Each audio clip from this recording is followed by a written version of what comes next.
இந்த திருப்பலியானது கடவுளுக்கு நன்றெழுதலாக மேரி லிடியா மற்றும் மரித்த Teresa Francis, Catherine Das, Anthony Joseph, Mary Rosary மற்றும் மோகன் அம்பாள், இருதய மேரி அந்தோனி தாஸ் அவர்களுடைய ஆன்மாலை பாடுதலுக்காக இந்த திருப்பலியானது ஒப்புத்தரப்படுகிறது. இந்த கருத்துக்களோடு இணைந்து உங்கள் அனைவரின் தனிப்பட்ட கருத்துக்களுக்காக இந்த திருப்பலியானது ஒப்புத்தரப்படுகிறது. தந்தை மகன் தூய ஆவியாரின் பெயராலே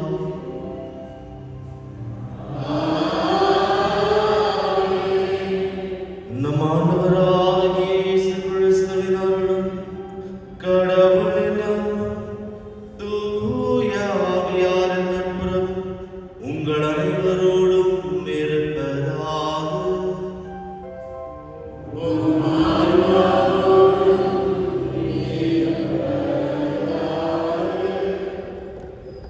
நடைமொழி மதிப்பிற்குரிய மணிமொழி, அது நேர்மையான நடத்தையால் வரும் பயன். நீதிமொழிகள் அதிகாரம் 16 இறைவசனம் 31. இன்றைய இறை வழிபாடானது நற்செய்தியில் வரும் சிறுவனைப் போல நம் வாழ்க்கையிலும் பிறர் வாழ்க்கையிலும் புதுமையில் நடைபெற இறைவனுக்கு ஒரு கருவியாய் அமைய அழைக்கப்படுகிறோம். அவ்வாறு கருவியாய் விளங்கியவர்கள் தான் நம் முதியவர்கள். அவர்கள் மூலமாக பல அற்புதங்களும் அருஞ்செயல்களும் நம் வாழ்க்கையில் நடைபெற்றுள்ளது.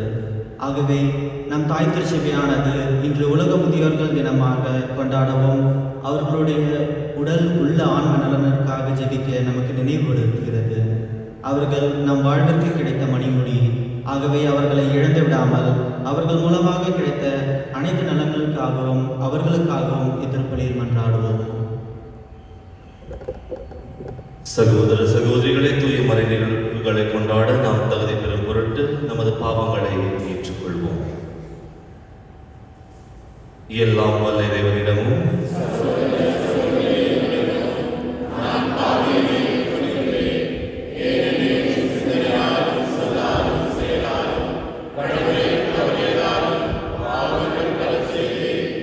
என் பாவமே என்று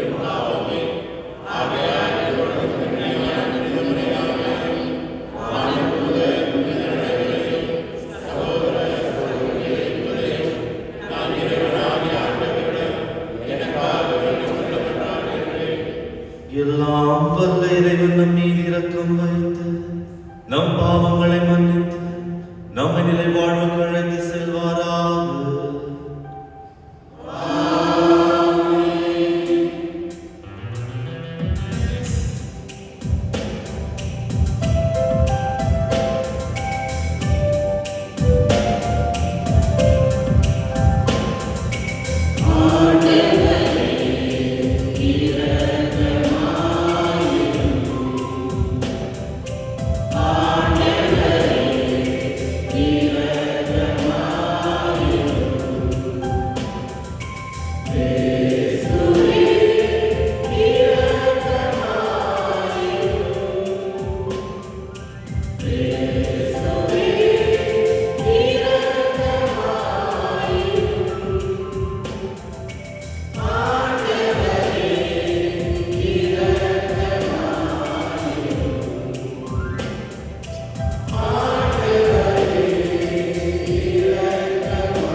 உம்மை எதிர்நோக்கி இருப்போரை பாதுகாப்பவருமான இறைவன், உம்மால் அன்றி ஆற்றல் வாய்ந்ததும் புனிதமாய்ந்ததும் எதுவும் இல்லை. எங்கள் மீது உமது இரக்கத்தை மேல் மேலும் பொழிவதால் உம்மை எங்கள் தலைவராகவும் வழிகாட்டியாகவும் ஏற்றுக்கொண்டு நிலையானவற்றை நாங்கள் இப்போது பற்றிக் கொள்ள நிலையற்ற இந்த மண்ணுலக பயன்களை செய்வீராக. உம்மோடு தூயாவியாரின் ஒன்றில் இறைவனாம் என்றென்றும் வாழ்ந்து ஆட்சி செய்கின்ற எங்கள் ஆண்டவன் உம் திருமகனுமாகிய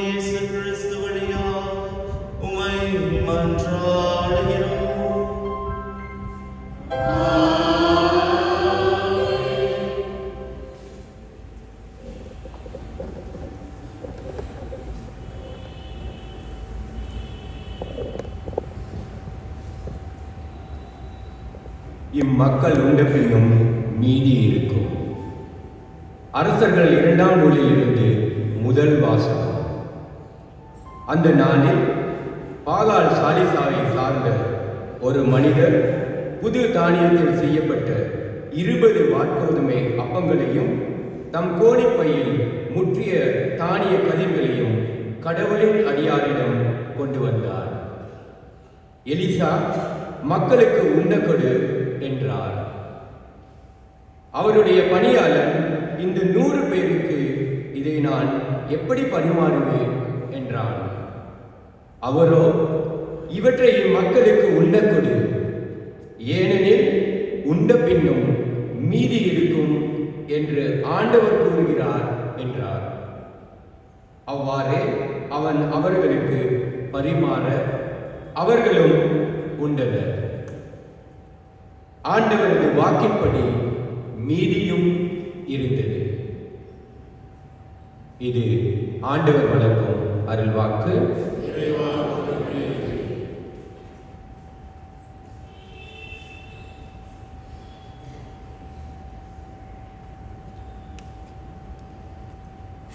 பதிலுரை பாடல்.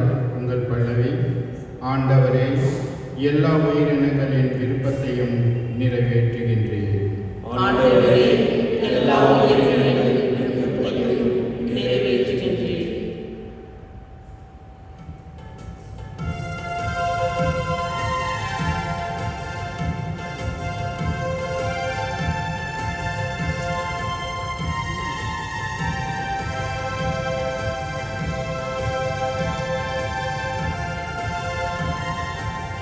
ஆண்டவரே, எல்லா உயிரினங்களின் விருப்பத்தையும் நிறைவேற்றுகிறேன். ஆண்டவரே, எல்லா உயிரினங்களின் விருப்பத்தையும் நிறைவேற்றுகின்றேன். ஆண்டவரே, நீர் உருவாக்கிய உமக்கு நன்றி செலுத்தும். உம்முடைய அன்பர்கள் உம்மை போற்றுவார்கள். அவர்கள் உமது அரசின் மாட்சியை அறிவிப்பார்கள். உமது வல்லமையை பற்றி பேசுவார்கள். ஆண்டவரே, எல்லா உயிரினங்களின் விருப்பத்தையும் நிறைவேற்றுகின்றேன். ஆண்டவரே, எல்லா உயிரினங்களின் விருப்பத்தையும் நிறைவேற்றுகின்றேன். எல்லா உயிரினங்களின் கண்களும் உம்மை நோக்குகின்றன. தக்க வேளையில் நீர் அவற்றுக்கு உணவளிக்கின்றீர். நீர் உமது கையை திறந்து எல்லா உயிர்களின் விருப்பத்தையும் நிறைவேற்றுகின்றீர்.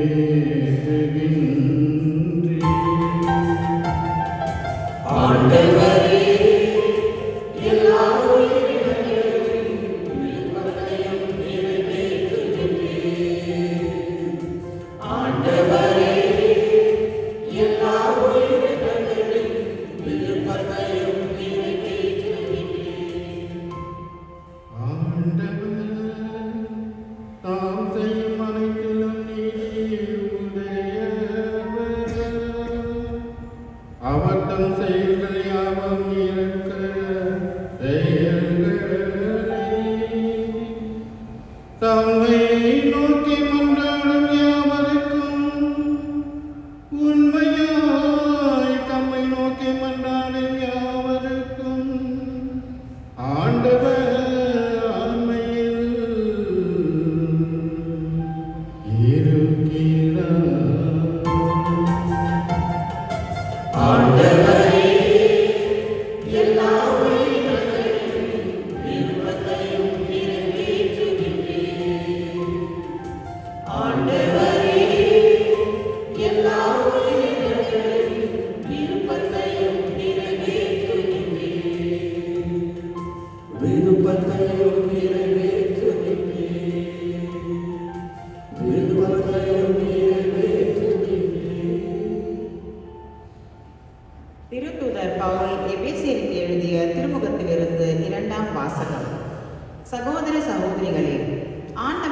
போடப்பட்டு கைதியாக இருக்கும் நான் உங்களை கெஞ்சி கேட்கிறேன். நீங்கள் பெற்றுக்கொண்ட அழைப்புக்கு ஏற்ப வாழுங்கள். முழு மன தாழ்மையோடும் கனிவோடும் பொறுமையோடும் ஒருவரை ஒருவர் அன்புடன் தாங்கி அமைதியுடன் இணைந்து வாழ்ந்து தூய ஆவி அருளும் ஒருமைப்பாட்டை காத்துக்கொள்ள முழு முயற்சி செய்யுங்கள். நீங்கள் ஒரே எதிர்நோக்கு கொண்டு வாழ அழைக்கப்பட்டிருக்கிறீர்கள். ஒரே எதிர்நோக்கு இருப்பது போல உடலும் ஒன்றே, தூய ஆவியும் ஒன்றே. அவ்வாறே ஆண்டவர் ஒருவரே, நாம் கொண்டுள்ள நம்பிக்கை ஒன்றே, திருமுழுக்கு ஒன்றே, எல்லோருக்கும் கடவுளும் தந்தையுமானவர் ஒருவரே. அவர் எல்லோருக்கும் மேலானவர், எல்லார் மூலமாகவும் செயலாற்றுபவர், எல்லோருக்குள்ளும் இருப்பவர். ஆண்டவர் வழங்கும் அருள்வாக்கு.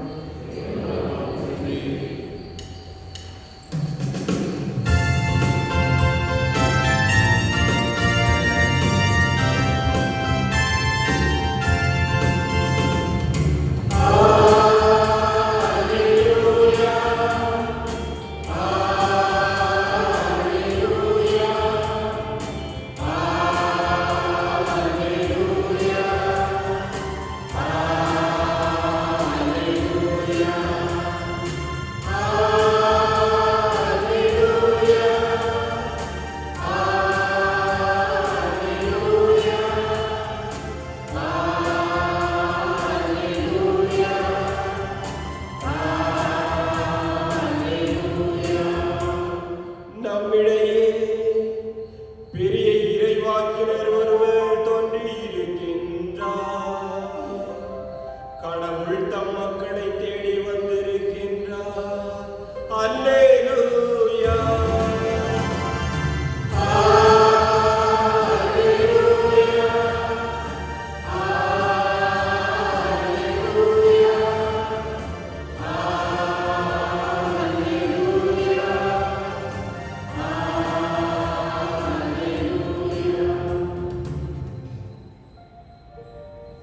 ஆண்டவர் உங்களோடு இருப்பாராக.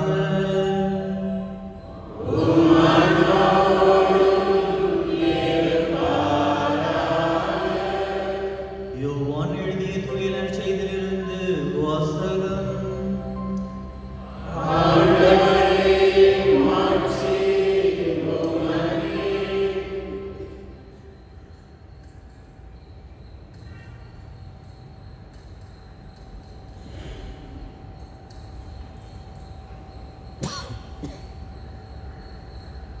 அக்காலத்தில் இயேசு கலிலேய கடலை கடந்து மறுகரைக்கு சென்றார். அதற்கு திபேரிய கடல் என்றும் பெயர் உண்டு. உடல்நலமற்றோருக்கு அவர் செய்து வந்த அரும் அடையாளங்களைக் கண்டு மக்கள் பெருந்திரளாய் அவரை பின்தொடர்ந்தனர். இயேசு மலைமேல் ஏறி தம் சீடரோடு அமர்ந்தார். யூதருடைய பாஸ்கா விழா அண்மையில் நிகழவிருந்தது. இயேசு நிமிர்ந்து பார்த்து மக்கள் பெருந்திரளாய் அவரிடம் வருவதைக் கண்டு, இவர்கள் உண்பதற்கு நாம் எங்கிருந்து அப்பம் வாங்கலாம் என்று பிலிப்பிடம் கேட்டார். தாம் செய்யப்போவதை அறிந்திருந்தும் அவரை சோதிப்பதற்காகவே இக்கேள்வியை கேட்டார். பிலிப்பு மறுமொழியாக, 200 தினாரத்துக்கு அப்பம் வாங்கினாலும் ஆளுக்கு ஒரு சிறு தொண்டும் கிடைக்காதே என்றார். அவருடைய சீடருள் ஒருவரும் சீமோன் பேதுருவின் சகோதரருமான அந்திரேயா, இங்கே சிறுவன் ஒருவன் இருக்கிறான். அவனிடம் 5 வார்கோதுமை அப்பங்களும் 2 மீன்களும் உள்ளன. ஆனால் இத்தனை பேருக்கு இவை எப்படி போதும் என்றார். இயேசு, மக்களை அமர செய்யுங்கள் என்றார். அப்பகுதி முழுவதும் புல்தரையாய் இருந்தது. அமர்ந்திருந்த ஆண்களின் எண்ணிக்கை ஏறக்குறைய 5000. இயேசு அப்பங்களை எடுத்து கடவுளுக்கு நன்றி செலுத்தி அமர்ந்திருந்தோருக்கு கொடுத்தார். அவ்வாறே மீன்களையும் பகிர்ந்தளித்தார். அவர்களுக்கு வேண்டியவை மட்டும் கிடைத்தது. அவர்கள் வயிறார உண்ட பின், ஒன்றும் வீணாகாதபடி எஞ்சிய துண்டுகளை சேர்த்து வையுங்கள் என்று தம் சீடரிடம் கூறினார். மக்கள் உண்ட பின் 5 வார்கோதுமை அப்பங்களிலிருந்து எஞ்சிய துண்டுகள் சேர்த்து சீடர்கள் 12 புடவைகளில் நிரப்பினார்கள். இயேசு செய்த இந்த அரும் அடையாளங்களை கண்ட மக்கள், உலகிற்கு வரவிருந்த இறைவாக்கினர் உண்மையில் இவரே என்றார்கள். அவர்கள் வந்து தம்மை பிடித்து கொண்டு போய் அரசராக போகிறார்கள் என்பதை உணர்ந்து இயேசு மீண்டும் தனியாய் மலைக்கு சென்றார். இது கிறிஸ்து வழங்கும் நற்செய்தி.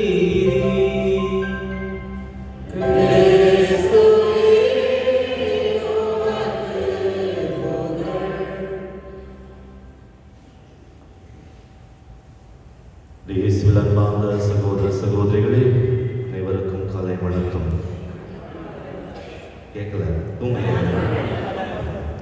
அன்பார்ந்த சகோதர சகோதரிகளே, இன்று நமது தாய் திருச்சபையில் ஒரு சிறந்த நாள், ஒரு நினைவுக்குரிய நாள். நமது தாத்தா பாட்டிகளுக்காக ஜெபிக்க வேண்டிய ஒரு நாளாக இருக்கின்றது. அது நமது கடமையாகவும் இருக்கின்றது.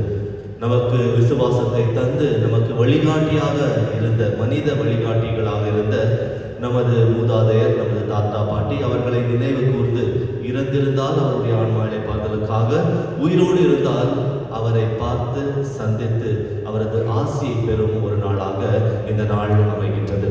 அன்பார்ந்தவர்களே, இந்த நாள் நம் அனைவருக்கும் ஒரு ஆசி தரும் ஒரு நாள். ஏனென்றால் ஆண்டவர் இயேசு கிறிஸ்து அவரது தாத்தா பாட்டியான புனித யோக்கியம் மற்றும் அன்னம்மாள் இருவருக்கும் கௌரவத்தை செலுத்தினார். அவரிடமிருந்து எத்தனையோ விஷயங்களை, விசுவாசத்தை கூட அவரிடமிருந்து கற்றுக்கொண்டார்.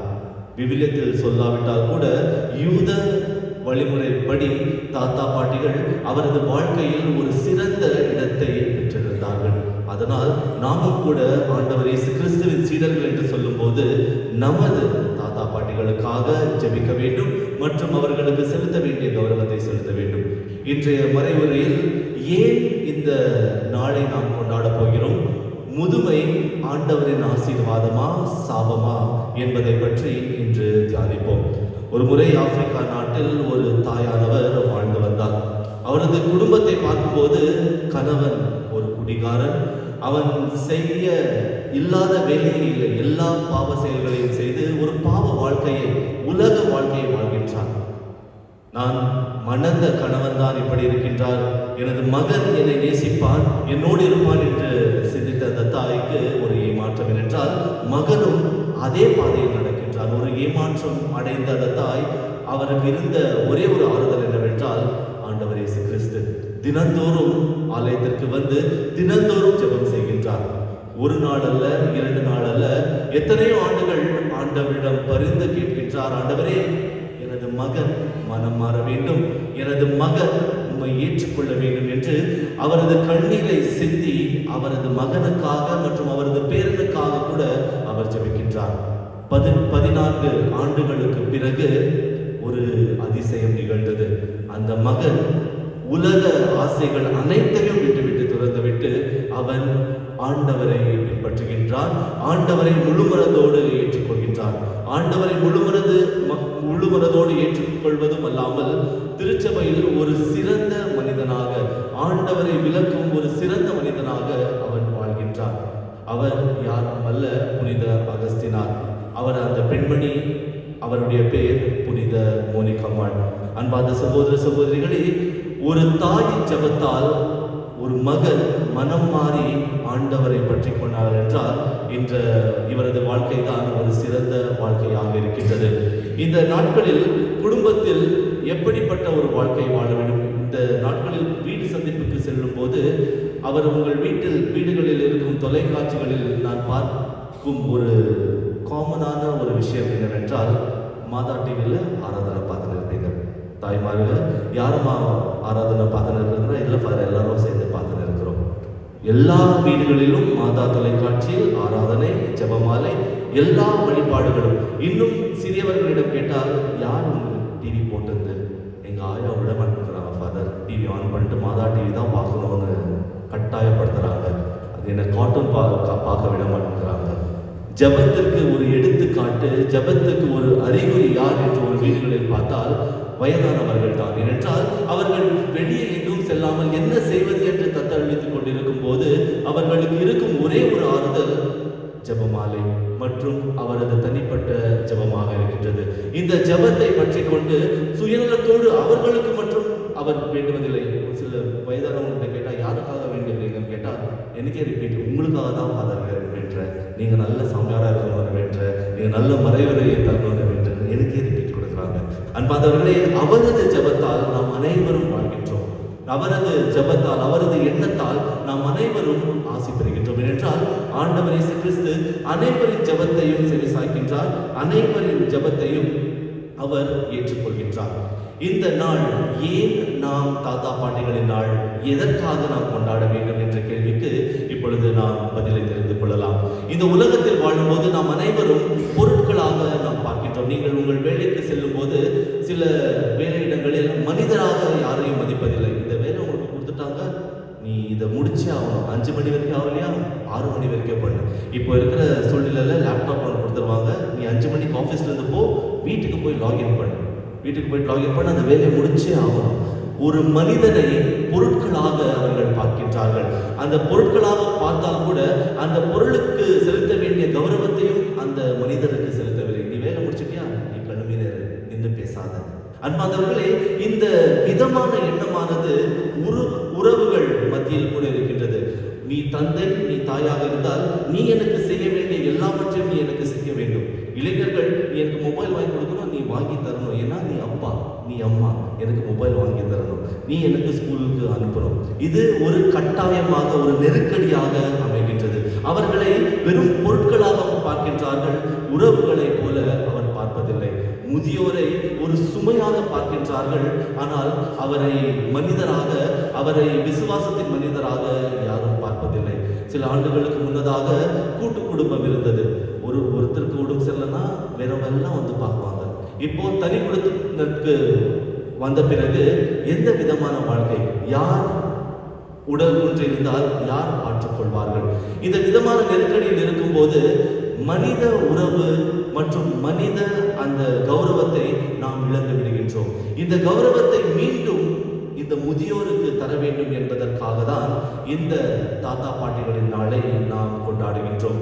சில ஆண்டுகளுக்கு முன்னதாக நான் குருமடத்தில் இருந்தபோது ஒரு முதியோர் இல்லத்திற்கு செல்வேன். அந்த முதியோர் இல்லத்தில் எங்களுக்கு தந்த ஒரு முதல் பணி என்னவென்றால், அங்கிருக்கும் நபர்களோடு நாங்கள் பேச வேண்டும். வேறு என்டர்டெயின்மெண்ட், பாட்டு பாடுறது அதெல்லாம் செகண்டரி. எங்களுக்கு பிரதராக இருக்கும்போது சோஷியல் மினிஸ்ட்ரியில் சொல்லுவாங்க, அங்கே போயிட்டு அவங்க கிட்ட பேசணும். எப்படி இருக்கீங்க, எப்படி இருந்துச்சு இந்த வாரம், பேசினவங்ககிட்டயே பேசிட்டு இருக்கணும் 1 வருஷம். ஸோ சண்டே 1 hour அவங்க கூட டைம் ஸ்பெண்ட் பண்ணணும். அங்கே சென்ற போது எல்லா வாரங்களிலும் சொன்ன ஒரே ஒரு கருத்து என்னவென்றால், என் பையனை என் பொண்ணை நான் நல்லா படிக்க வச்சேன், நல்லா பார்த்துக்கினேன், ஆனால் இப்போ என்ன இந்த முதியோர் இல்லத்தை விட்டுருக்காங்க. காசு கொடுக்குறாங்க, ஆனால் நேரத்தை கொடுக்க மாட்டேன்னு இருக்காங்க. அன்பை ஃபோன் வழியாக சொல்கிறாங்க, ஆனால் நேரடியாக வந்து அந்த அன்பை தர மாட்டேன்னு இருக்காங்க. அன்பாதவர்களே, அந்த தாய்மார்களின் கண்ணீர் இன்னும் நான் நினைக்கின்றேன். என்றால் இன்று நேற்று அவர்களாக இருக்கின்றார்கள், நாளை நாமாக இருப்போம். நமது பெற்றோர்கள், நமது குழந்தைகளுக்கு நாம் விசுவாசத்தை, அன்பை தரும்போது மற்றவர்களை ஏற்றுக்கொண்டு மற்றவர்களை கௌரவிக்கும் அந்த மனதையும் நமது பிள்ளைகளுக்கு தர வேண்டும். நாம் அந்த எண்ணத்தை நமது பிள்ளைகளுக்கு தராவிட்டால் அவர்களும் இந்த வயதான நிலையில் அனைவரையும் பொருட்களாக பார்க்கின்றார்கள். இந்த நாளானது ஒரு மனித அன்பை, ஒரு மனித கௌரவத்தை அனைவருக்கும் தர வேண்டும் என்பதற்காக தான் இந்த நாளானது நாம் கொண்டாடுகின்றோம். அன்பானவர்களே, முதுமை ஆண்டவரின் சாபம் அல்ல, மாறாக ஆண்டவரின் ஆசீர்வாதமாக இருக்கின்றது. தொடக்கத்தில் நாம் திருத்தொண்டர் சொன்னதை கேட்டோம். நரைச்ச முடி இருந்துச்சுன்னா வயசாச்சுன்னு ஒரு அறிகுறி இல்லை. சில பேர் சொல்லுவாங்க, ஃபாதர் நரைச்ச முடி வந்துச்சு, கொஞ்சம் டையடிங்க ஃபாதர். அன்பானவர்களே, நரைச்ச முடி வருது ஆண்டவருடைய ஆசீர்வாதமாக இருக்குது. சில பேருக்கு எல்லாம் வெள்ள முடியா இருக்குது. இதெல்லாம் உங்களுடைய ஆண்டவருடைய ஆசீர்வாதம். யாரும் டை அடிக்காதீங்க, சரிங்களா? அன்பார்ந்த சகோதர சகோதரிகளே, இந்த முதுமை ஆண்டவரின் ஆசியின் ஒரு அடையாளமாக இருக்கின்றது. இதை ஏற்றுக்கொள்வது எப்படி? நீங்க சொல்றீங்க ஃபாதர், எனக்கு மூட்டு வலிக்குது, கை வலிக்குது, இதெல்லாம் நான் யார்கிட்ட போய் சொல்லுவேன்? ஆண்டவர் எப்படி என்னை ஆசீர்வதிக்கிறார்? அன்பார்ந்த சகோதர சகோதரிகளே, முதுமையில் கூட ஆண்டவர் ஒரு சில மனிதர்களோடு பயணம் செய்தார் என்பதற்கு விவிலியத்தில் சில எடுத்துக்காட்டுகளை நாம் பார்க்கலாம். தொடக்க நூல் அதிகாரம் 22 பார்க்கின்றோம். அப்ரஹாமின் வாழ்க்கையில் அவருக்கு 75 ஆண்டுகள் ஆன போது ஆண்டவரின் ஒளி, ஆண்டவர் அவரிடம் வந்து சொல்கின்றார், நீ இந்த நாட்டை விட்டுவிட்டு நான் சொல்லும் இடத்திற்கு நீ செல்ல வேண்டும். அங்கு சென்றால் நான் உனக்கென்று ஒரு குலத்தை உருவாக்குவேன் என்ற ஒரு ஆசீர்வாதத்தை சொல்கின்றார். நான் உனக்கு மகனை தருவேன், உனது பேர் அழியாதபடி நான் கொள்வேன் என்ற ஒரு சத்தியத்தை சொல்கின்றார். அதை ஏற்றுக்கொண்ட அப்ரகாம் 75 ஆண்டுகள் ஆனால் கூட ஒரு முதுமையின் வயது, அந்த வயது ஆனால் கூட அவர் ஆண்டவரின் வார்த்தையை கேட்டு அவர் செல்கின்றார். ஆண்டவர் அவரோடு இருக்கின்றார். ஏறக்குறைய விவிலியத்தில் சொல்கின்றார் 175 ஆண்டுகள் அவர் உயிர் வாழ்ந்தார் என்று. 100 ஆண்டுகள் ஆண்டவரின் ஆசையை பெற்றவராக இருக்கின்றார். இரண்டாவது எடுத்துக்காட்டு தொடக்க நூல் அதிகாரம் 50 இறைவசனம் 22 நாம் பார்க்கின்றோம். யோசேப்பின் வாழ்க்கை. அவர் 110 ஆண்டுகள் வாழ்கின்றார். அவரது வாழ்க்கை பார்க்கும்போது அவரது சொந்த அண்ணன்கள் அவரை எகிப்தியருக்கு விட்டு விடுகின்றார்கள். எனது வாழ்க்கை என்ன செய்யும், என்ன நடக்குமோ, எனது வாழ்க்கை என்ன நடக்குமோ, நான் அடிமையாக தான் நான் வாழப்போகிறேனா என்று சிந்தித்துக் கொண்டிருக்கும் போது ஆண்டவர் அவருக்கு ஆசையை வழங்கி ஒரு நகருக்கு ஒரு தலைவனாக அவரை மாற்றுகின்றார். அவர் யோசேப்பு ஆண்டவரின் மீது வைத்திருந்த விசுவாசத்தினால் அவரது முதுமையில் கூட ஆண்டவர் அவரை ஆசீர்வதிக்கின்றார். மூன்றாவதாக யோசுவா எழுதிய நூல் அதிகாரம் 24 இறைவசனம் 29 நாம் பார்க்கின்றோம். இவரும் 110 ஆண்டுகள் வாழ்கின்றார். ஆண்டவருக்காக நான் தலைவனாக இருக்கின்றேன், ஆண்டவரின் பெயரால் இஸ்ராயல் மக்களை நான் வழிநடத்துவேன் என்று சொல்லி இஸ்ராயல் மக்களுக்கு எதிராக வந்த அனைத்து படைகளையும் தகற்றி அவர் ஒரு வெற்றியாளராக இருக்கின்றார். காரணம், அவர் ஆண்டவரின் மீது வைத்திருந்த விசுவாசம். இறைவாக்கினர் எசேயாவின் வாழ்க்கையை பார்க்கும்போது அவருக்கு 90 வயது ஆன போது கூட அவர் அரசர்களின் முன் சென்று நீ செய்வது தப்பு, நீ செய்வது தவறு, ஆண்டவரின் வார்த்தையை ஏற்றுக்கொண்டு மனம் திரும்பி நீ வந்தால் ஆண்டவர் உண்மையை காப்பாற்றுவார் என்று சொல்கிறார். இந்த காலகட்டத்தில் முதுமை வயதானவர்கள், நான் எப்படி ஃபாதர் என் பையன் கிட்ட சொல்றது, நான் சொன்னா திட்டிடுவாங்க ஃபாதர், நான் சொன்னா எப்படி பண்ணிடுவாங்க ஃபாதர். அன்பார்ந்தவர்களே, இறைவாக்கினர் எசேயா 90 வயதில் கூட அரசர்களுக்கு எதிராக பேசுகின்றார். ஆண்டவரின் ஆசீர்வாதத்தால், ஆண்டவர் தந்த அந்த வார்த்தையினால். உண்மைக்கு வயதில்லை. உண்மையை பேசும்போது நாம் எடுத்துக்காட்டாக அனைவரும் ஏற்றுக்கொள்ளும்படி நாம் அதை சொல்ல வேண்டும். அன்பார்ந்தவர்களை, இந்த எடுத்துக்காட்டுகளை, இந்த உதாரணத்தை பார்க்கும்போது முதுமை ஆண்டவரின் சாபம் அல்ல, மாறாக ஆண்டவரின் ஆசீர்வாதமாக இருக்கின்றது. எப்பொழுது ஒரு மனிதன் அவரது வாழ்க்கையை அர்ப்பணிக்கின்றாரோ ஆண்டவருக்காக, ஆண்டவர் அந்த வாழ்க்கையை, அந்த உயிரை அழகுபடுத்துகின்றார். இந்த இன்றைய நற்செய்தியில் பார்க்கும்போது அந்த சிறுவர் ஆண்டவர் இயேசு கிறிஸ்துவிடம் அவனிடம் இருந்த அப்பத்தையும் மீனையும் கொடையாக தருகின்றார். அந்த கொடையை ஆண்டவர் ஆசீர்வதித்து 5000 நபர்களுக்கு உணவாக தருகின்றார். இன்றைய நாள் தாத்தா பாட்டி நாளை கொண்டாடும் போது இந்த தாத்தா பாட்டிகள் நமக்கு என்ன கொடைகளை தருகின்றார் என்று நாம் தியானிக்க வேண்டும். அவர் தரும் முதல் கொடை என்னவென்றால் அவரது கனவுகள் என்று சொல்லும்போது என் பையன் இன்ஜினியர் ஆகணும், என் பையன் டாக்டர் ஆகணும், இந்த கனவு இல்லை. என் குடும்பத்தில் சமாதானம் இருக்க வேண்டும், எனது குடும்பத்தில் அன்பு இருக்க வேண்டும் என்று சொல்லி நமது கனவை நமது பிள்ளைகளுக்கு தரும்போது அவர்கள் நினைத்துக் கொள்வார்கள், என் தாத்தா பாட்டி நம்ம எல்லாம் ஒன்றா இருக்கணும், நம்ம சந்தோஷமா இருக்கணும் சொன்னாங்க, அதனால நம்மளும் சந்தோஷமா இருக்கலாம். இந்த விதமான கனவுகளை தான் அவர் சொல்கின்றார். யோபேல் எழுதிய புத்தகம் அதிகாரம் 3 இறைவசனம் 1 நாம் பார்க்கின்றோம். முதியவர்கள் கனவு காண்பார்கள், இளைஞர்கள் அதை செயல்படுத்துவார்கள் என்று. அதனால் வயதாகும் போது நாம் எதை நாம் இளைஞர்களுக்கு தருகின்றோம் என்று சிந்தித்து பார்க்க வேண்டும். நாம் வன்முறையை தருகின்றோமா இளைஞர்களுக்கு, அல்லது சமாதானத்தோடு வாழும் வாழ்க்கையை தருகின்றோமா? நாம் வன்முறை, அவங்க பார்த்து நம்மளுக்கு ஆவறதில்லை, அவங்க கூட பேசாத, அவங்க கூட எந்த விதமான உறவை வச்சுக்காதன்னு சொல்லி அவங்கள வளர்க்கும் போது அவர்கள் இறந்த பிறகு கூட இளைஞர்கள் அவரை பார்த்தால் அவரை ஏற்றுக்கொள்ள மாட்டார்கள். என்றால் எனது தாத்தா பாட்டி, எனது பெற்றோர்கள் சொன்னார்கள் அவரை ஏற்றுக்கொள்ளக்கூடாது என்று, அதை நான் பின்பற்றுகின்றேன். அன்பார்ந்தவர்களே, இது தவறான எண்ணம். அனைவரும் ஆண்டவரின் சாயலால் படைக்கப்பட்டவர்கள், அனைவரையும் ஏற்றுக்கொண்டு நாம் வாழ வேண்டும். இதுதான் கிறிஸ்துவ அழைப்பாக இருக்கின்றது. இந்த கனவை தான் நாம் நமது இளைஞர்களுக்கு தர வேண்டும். இரண்டாவது கொடை, தாத்தா பாட்டிகள் இளைஞர்களுக்கு தரும் இரண்டாவது கொடை அவரது நினைவுகள், எக்ஸ்பீரியன்ஸ். இப்போ எந்த வேலைக்கு போனாலும் எவ்வளோ வருஷம் எக்ஸ்பீரியன்ஸ்னு சொல்லுவாங்க, எவ்வளோ வருஷம் எக்ஸ்பீரியன்ஸ் உங்களுக்கு இருக்குது. அன்பாதவர்களே, நமது நம் வீட்டில் இருக்கும் வயதானவர்கள் அவரது வாழ்க்கையின் அனுபவத்தை நாம் ஏற்றுக்கொள்ள வேண்டும். ஏனென்றால் நேற்றிருந்த பிரச்சனைகள் தான் இன்றும் இருக்கின்றது. அந்த பிரச்சனைகள் எப்படி வந்தது, அந்த பிரச்சனைகளுக்கு நிறைவு என்ன அவரிடம் ஏற்றுக்கொள்ளும் போது அதை நாம் சுலபமாக தீர்க்கலாம். சில தருணத்தில் அவர்கள் செய்த தவறை தான் அவரிடம் கேட்காமல் நாம் செய்யும் போது அதே குழியில் நாம் விழுந்து அதே தப்பை நாம் செய்கின்றோம். அவரது நினைவுகளை ஏற்றுக்கொண்டு நாம் திருந்தி வாழும்போது நமது வாழ்க்கையில் மேல்மேலும் ஆசையை பெறுகின்றோம். இதுதான் நமது வாழ்க்கையின் பாடமாக இருக்கின்றது. அவரது நினைவுகளால் நாம் ஒரு பாடத்தை கற்றுக்கொள்கின்றோம். வயதானவர்கள், உங்கள் வாழ்க்கையில் நடந்த இனிப்பான நிகழ்வுகள், கசப்பான நிகழ்வுகளை நீங்கள் பகிர்ந்து கொள்ளும் போது உங்கள் வீட்டில் இருக்கும் அனைவரும் தெரிந்து கொள்கின்றார்கள்.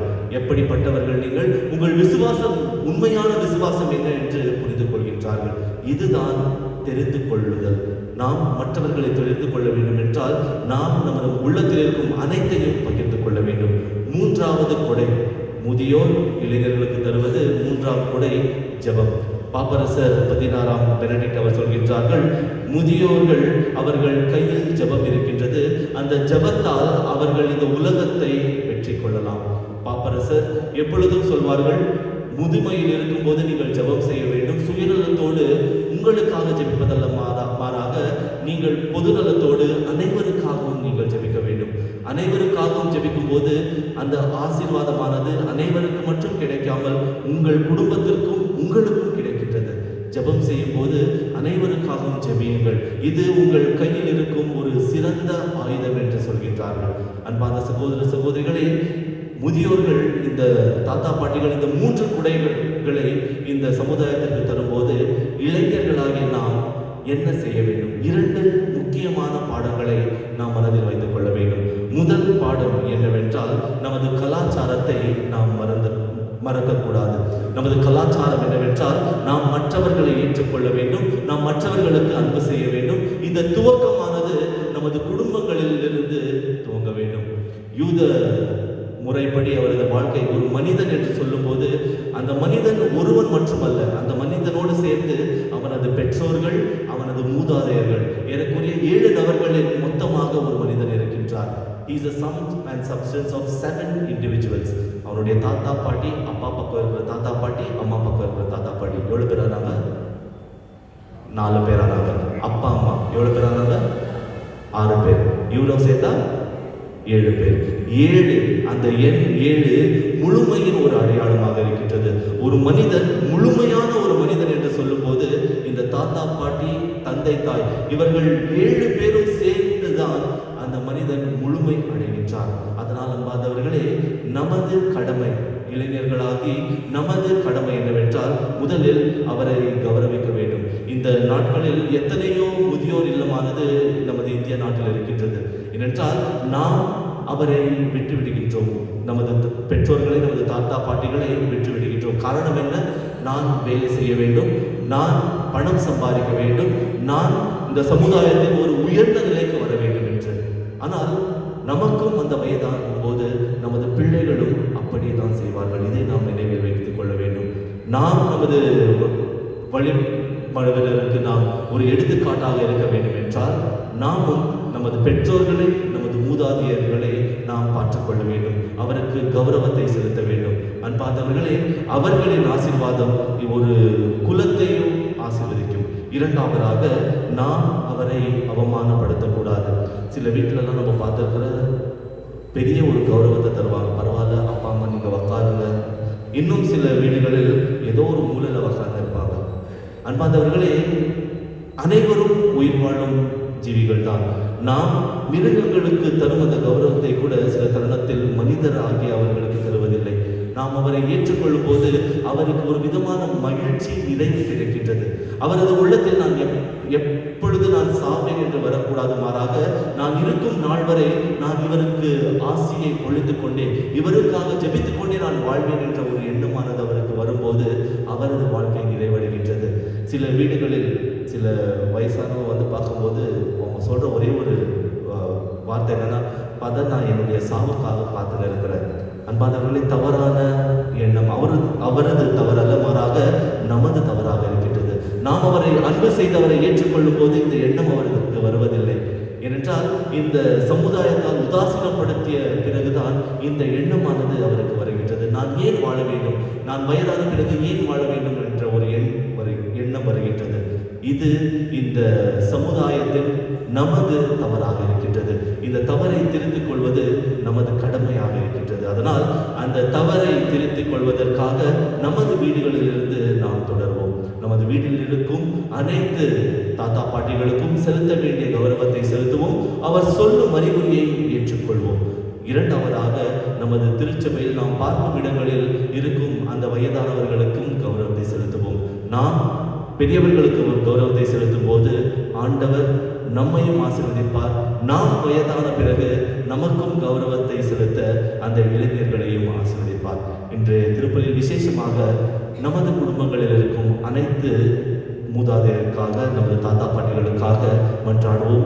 அவர் உயிரோடு இருந்தால் அவருக்கு நல்ல உடல் ஆரோக்கியத்தை ஆண்டவர் தந்து அவர்களை ஆசீர்வதிக்க வேண்டும் என ஜெபிப்போம். அவர் இறந்திருந்தால் அவருடைய ஆன்மா இளைப்பாறுதலுக்காக இந்த திருப்பலியில் விசேஷமாக மன்றாடுவோம். ஆமென்.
அன்பார்ந்த சகோதர சகோதரிகளை, நாம் ஜெபிக்கும் போது ஆண்டவர் நமது நாவிலிருந்து வரும் ஒவ்வொரு வார்த்தைக்கும் செவி சாய்க்கின்றார்.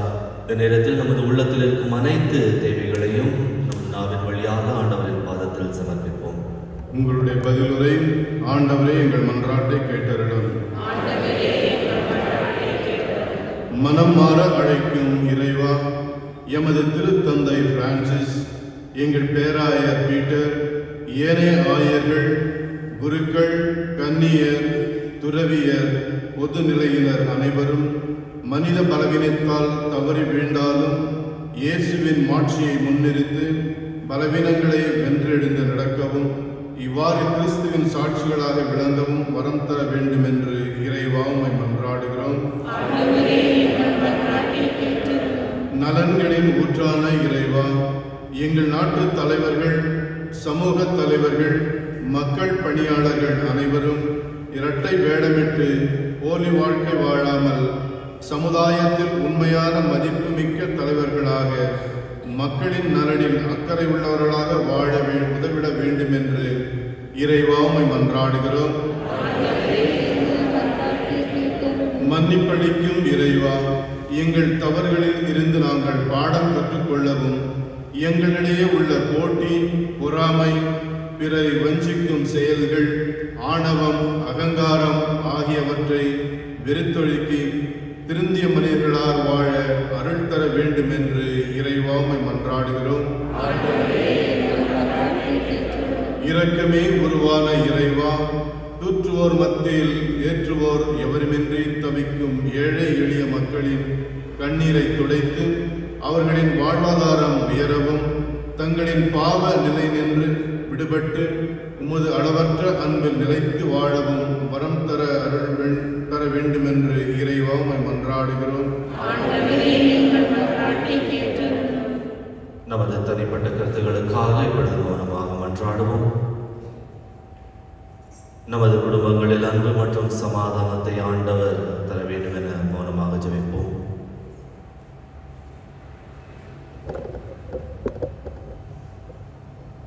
நமது குடும்பங்களில் இருக்கும் வயதானவர்கள், தாத்தா பாட்டிகள், அவர்களுக்கு ஆண்டவர் நல்ல உடல் ஆரோக்கியத்தை தந்து அவர்களை வழிநடத்த வேண்டும் என மன்றாடுவோம்.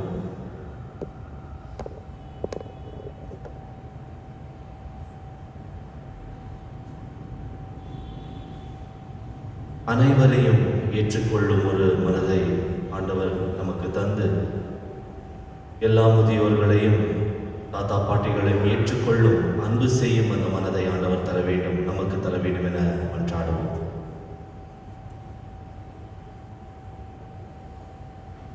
அன்பு தந்தை இறைவா, எங்கள் உள்ளத்தில் இருக்கும் தேவைகளை அறிந்திருக்கின்றீர்.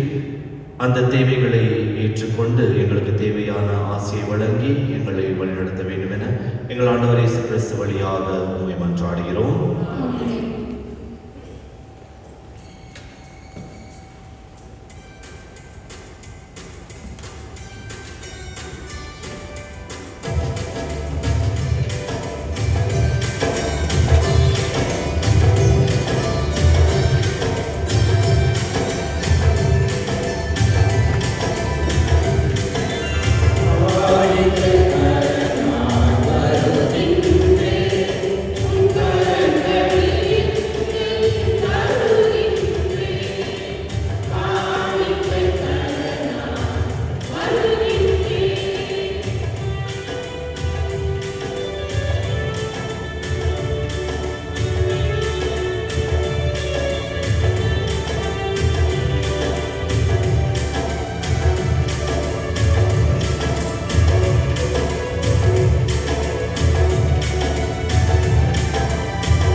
சகோதர சகோதரிகளே, என்னுடையதும் உங்களதுமான இப்பலி எல்லாம் வல்ல தந்தையாகிய இறைவனுக்கு ஏற்றதாகும்படி மன்றாடுங்கள்.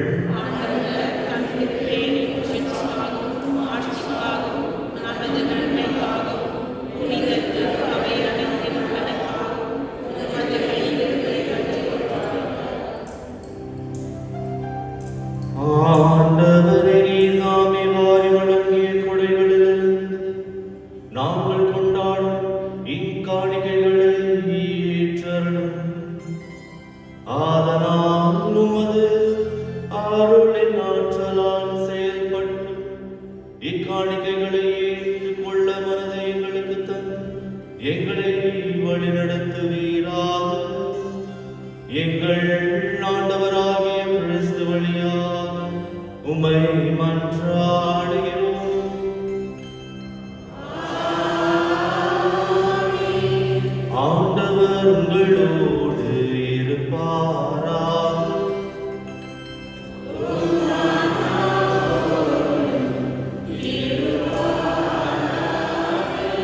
இதயங்களை மேலே எழுப்புங்கள்.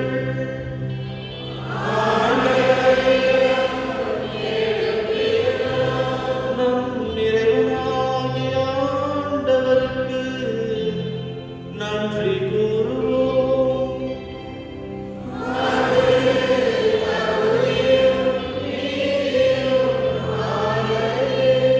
ஆண்டவரே, தூயவரான தந்தை, என்றுமுள்ள எல்லாம் வல்ல இறைவா, எங்கள் ஆண்டவராகிய கிறிஸ்து வழியாக எந்நாளும் எவ்விடத்திலும் நாங்கள் உமக்கு நன்றி செலுத்துவது மெய்யாகவே தகுதியும் நீதியும் ஆகும்.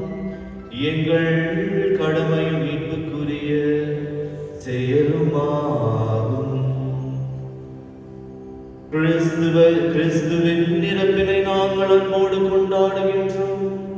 உயிர்ப்பினை உயிராற்றல் உள்ள நம்பிக்கையோடு அறிக்கையிடுகின்றோம். மாட்சியுடன் அவர் மீண்டும் வருவார் என உறுதியோடு எதிர்நோக்குகின்றோம். ஆகவே புனிதர்வான தூதர் அனைவரோடும் சேர்ந்து நாங்கள் உம்மை புகழ்ந்தேற்றி முடிவின்றி பாடுவதாவது.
ஆண்டவரே, நீர்மையாகவே தூயவர், தூய்மை அனைத்துக்கும் ஊற்று.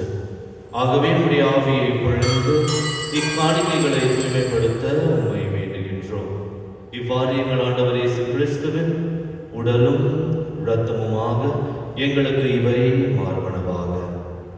அவர் பாடுபட உளம் கணிந்து தம்மை கையளித்த போது அப்பத்தை எடுத்து நன்றி செலுத்தி அதை பெற்று தம் சீடர்களுக்கு அளித்து அவர் கூறியதாவது: அனைவரும் இதிலிருந்து பெற்று உண்ணுங்கள், ஏனெனில் இது உங்களுக்காக கையளிக்கப்படும் என் உடல்.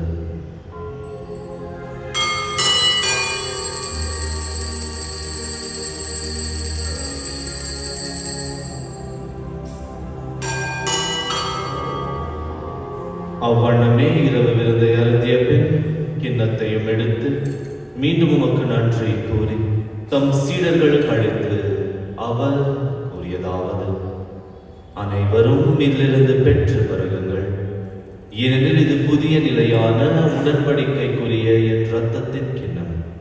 இது பாவ மன்னிப்புக்கென்று உங்களுக்காகவும் பலருக்காகவும் சிந்தப்படும். இதை என் நினைவாக செய்யுங்கள்.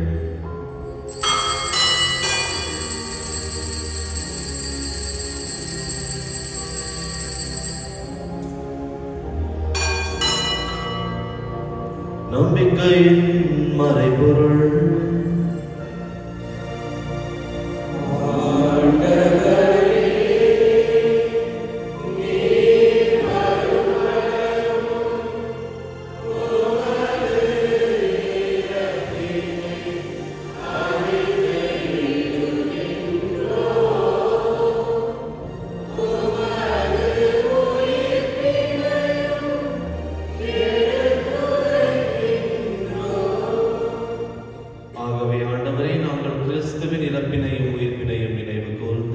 வாழ்வதரும் அப்பத்தையும் மீட்பளிக்கும் கிண்ணத்தையும் உமக்கு ஒப்புத் தருகின்றோம். உம் திருமுன் நின்று உமக்கு ஊழியம் புரிய தகுந்தவர்கள் என எங்களை ஏற்றுக்கொண்டீர். எனவே உமக்கு நன்றி செலுத்துகின்றோம். மேலும் கிறிஸ்துவின் உடலிலும் இரத்தத்திலும் பங்கு கொள்ளும் தூய ஆவியார் ஒன்று சேர்க்க வேண்டும் என உம்மை தாழ்மையுடன் மன்றாடுகின்றோம். ஆண்டவரே, உலகெங்கும் பரவியிருக்கும் உமது திரு அவையை நினைவு கூர்ந்தருளும். எங்கள் திருத்தந்தை பிரான்சிஸ், எங்கள் ஆயர் பீட்டர் மச்சாதோ, எல்லா திருநிலையினர் ஆகிய அனைவரோடும் உமது திரு அவை அன்பில் நிறைவு பெற செய்தருளும்.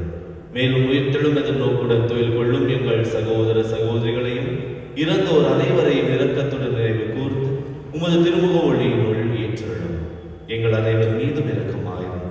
கடவுளின் கன்னித் தாயான புனித மரியா, அவருடைய கணவரான புனித யோசேப்பு, புனித திருத்தூதர்கள், இவ்வுலகில் உமக்கு உகந்தவராய் இறந்தோர் ஆகிய புனிதர் அனைவரோடும் நாங்கள் நிலை வாழ்வில் பங்கு கொள்ளும் தகுதி பெற்று உம் திருமகன் இயேசு கிறிஸ்து வழியாக உம்மை புகழ்ந்தேற்று வரவருள உம்மை மன்றாடுகின்றோம்.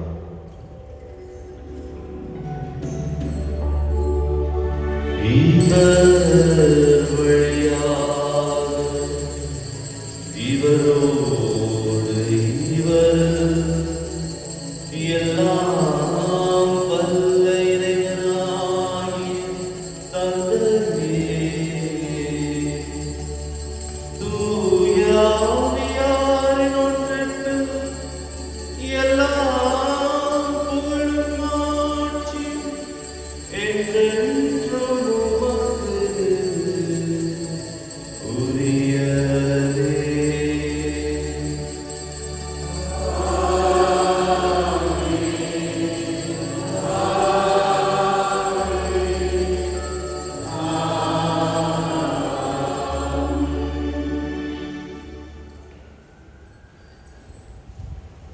மீட்பரின் கட்டளையால் கற்பிக்கப்பட்டு இறை படிப்பினையால் பயிற்சி பெற்ற நாம் துணிந்து சொல்லுவோம்.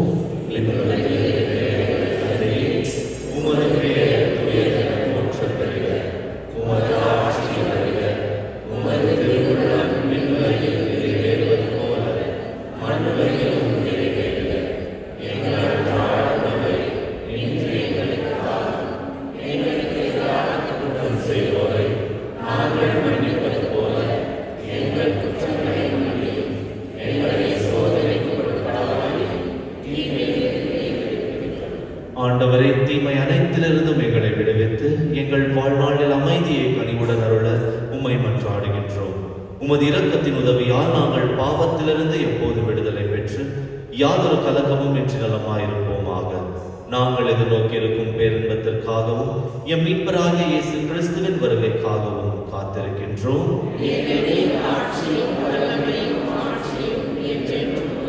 ஆண்டவரே இயேசு கிறிஸ்துவே, அமைதியை உங்களுக்கு விட்டு செல்கின்றேன், என் அமைதியையே உங்களுக்கு அளிக்கின்றேன் என்றும் திரு தூதர்களுக்கு மொழிந்தீரே. எங்கள் பாவங்களை பாராமல் உமது திரு அவையின் நம்பிக்கையை கண்ணோக்கி உமது திருவுள்ளத்திற்கு ஏற்ப அதற்கு அமைதியையும் ஒற்றுமையையும் அளித்தருள்வீராக. என்றென்றும் வாழ்ந்து ஆட்சி செய்கின்றவர் நீரே. ஆண்டவருடைய அமைதி உங்கள் அனைவரோடும் இருப்பதாக. ஒருவருக்கொருவர் அமைதியை பகிர்ந்து கொள்வோம்.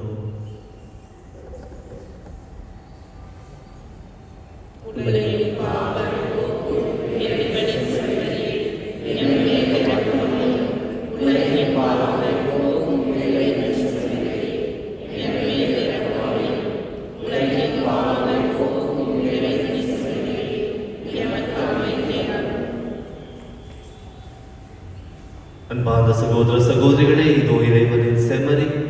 ஒரு மனிதன் இளைஞனாக இருக்கும் போதும் சரி, அவனது முதுமையிலும் சரி, அவரை முழு மனதோடு நேசித்து ஏற்றுக்கொண்டு வழிநடத்தும் உண்மையான கடவுளின் மைந்தன். செம்மறியின் விருந்துக்கு அழைக்கப்பெற்ற நாம் அனைவரும் பேறு பெற்றோர்.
ஐந்து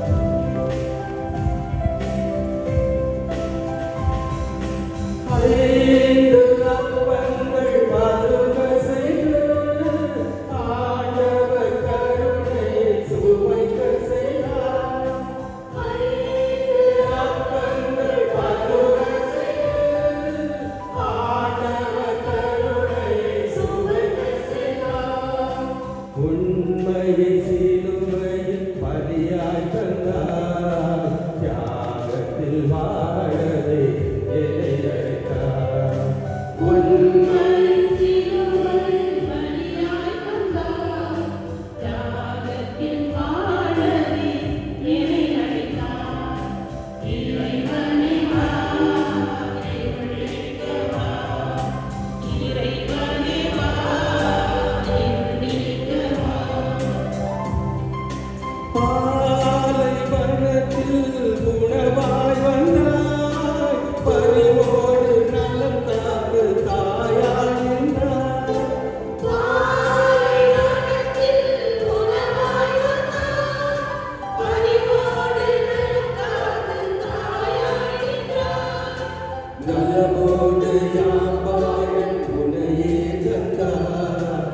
உடலாக உயிராக எண்ணிக் கலந்தார்.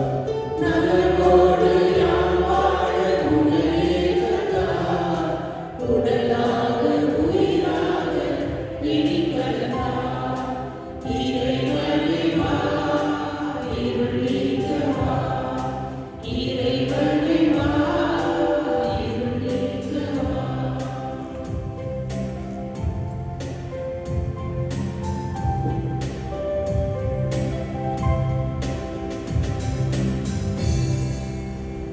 யூபிலி ஆண்டின் இறைவேண்டல்.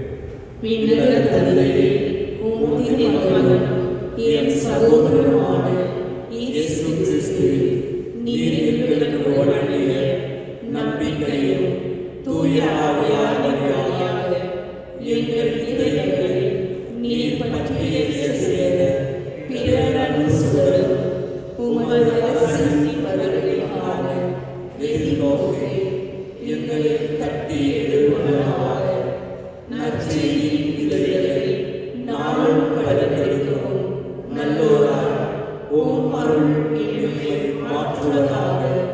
தீமையின் ஆற்றல்கள் மறைத்து உம் ஆட்சியில் இருந்து ஒளிரும் பொருட்டு மானிட உள்ளங்களும் முழு அண்டவெளியும் புதிய விண்ணகம் புதிய மண்டலம் நோக்கிய காத்தல்களில் மாற்றம் பெறுவதாக. யூப்ரி கொண்டாட்டத்தின் அருள் விண்ணக செல்வங்களுக்கான ஆர்வத்தை எதிர்நோக்கி திருப்பணிகளாகிய தூண்டி எழுப்புவதாக. அதே அருள் எம் மீட்பரின் மகிழ்ச்சியையும் அமைதியையும் அகிலமெங்கும் அளிப்பதாக.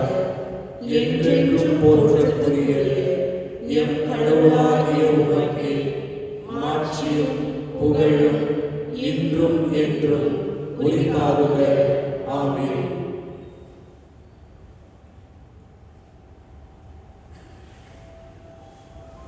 மன்றாடுவோமாக. ஆண்டவரே, உம்முடைய அருள்கொடைகளை பெற்றுக்கொண்ட நாங்கள் உம்மை வேண்டுகின்றோம். இவ்வாறு இம்மறை நிகழ்வுகளில் நாங்கள் அடிக்கடி பங்கேற்பதால் அவற்றின் ஆற்றல் பயனை எங்களில் வளர செய்வீராக. எங்கள் ஆண்டவராகிய கிறிஸ்து வழியாக உம்மை மன்றாடுகிறோம்.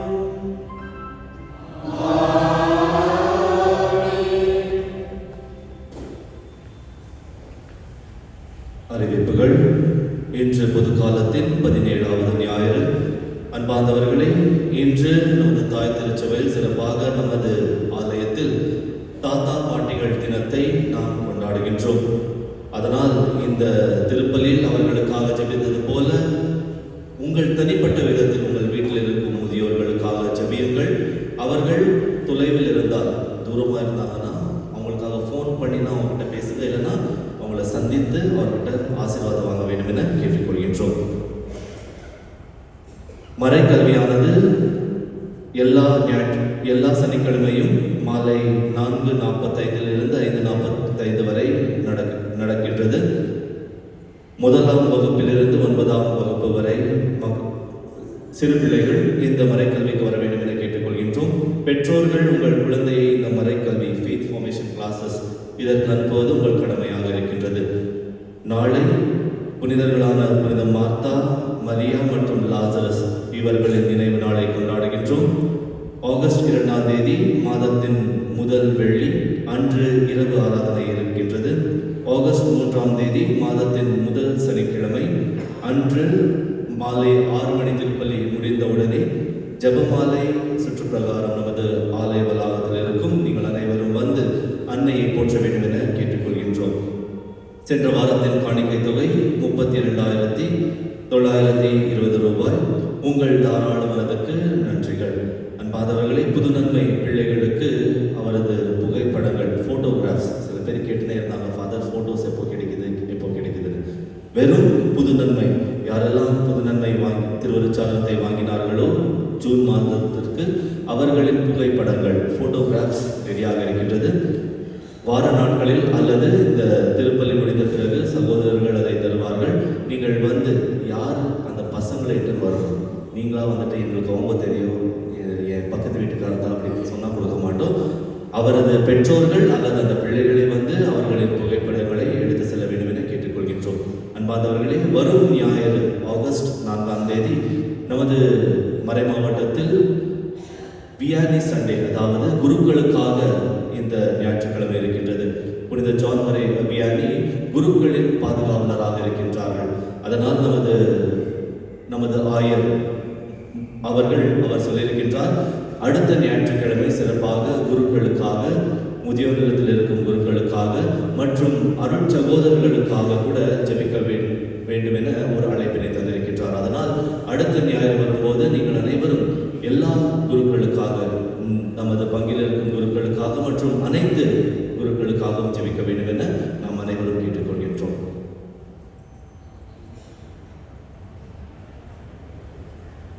இயேசுவின் சகோதர சகோதரிகளே, விசேஷமாக இந்த திருப்பலி பங்கேற்று கொண்டிருக்கின்ற முதியோர்களே, அனைவருக்கும் விசேஷமான ஒரு நாள். உங்களுக்காக ஜெபித்திருக்கின்றோம். இனி ஜெபிப்போம். நீங்கள் ஒவ்வொருவரும் நல்ல உடல் சுகத்துடன் மகிழ்ச்சியுடன் வாழ்ந்திட வாழ்த்துகின்றோம், ஜெபிக்கின்றோம். மேலும் விசேஷமாக திருத்தந்தை பிரான்சிஸ் அவர்கள் இந்த வருடத்திலிருந்து ஒரு சலுகை நமக்கு தருகின்றார். என்ன சலுகை என்றால் பரிபூர்ண பலன். அதை நாம் பெற்றுக்கொள்வது சில சமயங்களில் திருத்தந்தை அறிவிப்பார். விசேஷமாக இந்த ஜூபிலி ஆண்டு 350வது ஆண்டு. ஆகவே யாரெல்லாம் ஆண்டவர் இயேசு காட்சி கொடுத்த அந்த ஆலயத்தை சந்திக்கின்றார்களோ அங்கே அவர்கள் பரிகாரத்துடன் மேலும் நல்ல ஒரு பாசம் செய்து சந்திக்கின்றார்களோ அவளுக்கு பரிபூர்ண பலன் கிடைக்கும் என்ற ஆன்மீக இந்த நலனை அவர் அறிவித்திருக்கின்றார். அதேபோல் விசேஷமாக முதியோர்களை சந்திப்பதிலும் நாம் பரிபூர்ண பலனை பெறுகிறோம் என்று புதிதாக விசேஷமாக திருத்தந்தை இதை அறிவித்திருக்கின்றார். ஆகவே நாம் என்ன செய்ய வேண்டும்? பரிபூர்ண பலனை பெறுவதற்காக முதன்மையாக நம்முடைய பாவங்களை தவிர்க்க வேண்டும். இரண்டாவதாக நல்லதொரு பாவம் செய்ய வேண்டும். இந்த தூய மனநிலையில் முதியோர்களை நாம் சந்திக்க வேண்டும். அந்த சந்திப்பின் சமயத்தில் நாம் பரிபூர்ண பலனையும் அந்த ஆன்மீக விசேஷ நலனையும் பெற்றுக்கொள்கின்றோம் என்று திருத்தந்தை அறிவித்திருக்கின்றார். ஆகவே நீங்கள் இதை மேற்கொண்டு பரிபூர்ண பலனை பெற்று ஆன்மீக நலனுடன் வாழ்ந்திட உங்களை அன்போடு அழைக்கின்றோம். அனைவரும் இடத்தில் இருப்போம். ஆண்டவர் உங்களோடு இருப்பாராக.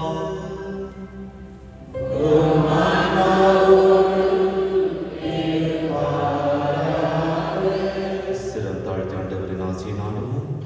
ஆண்டவர் உங்களுக்கு ஆசி வழங்கி உங்களை காப்பாராக.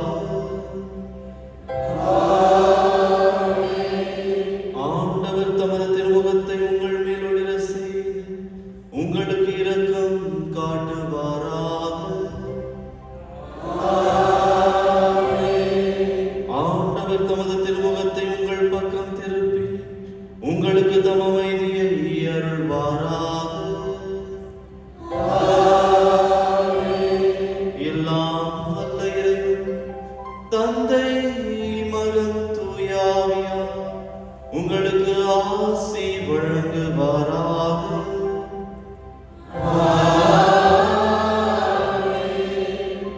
சென்று வாருங்கள், திருப்பலி நிறைவேற்று. இறைவனுக்கு நன்றி.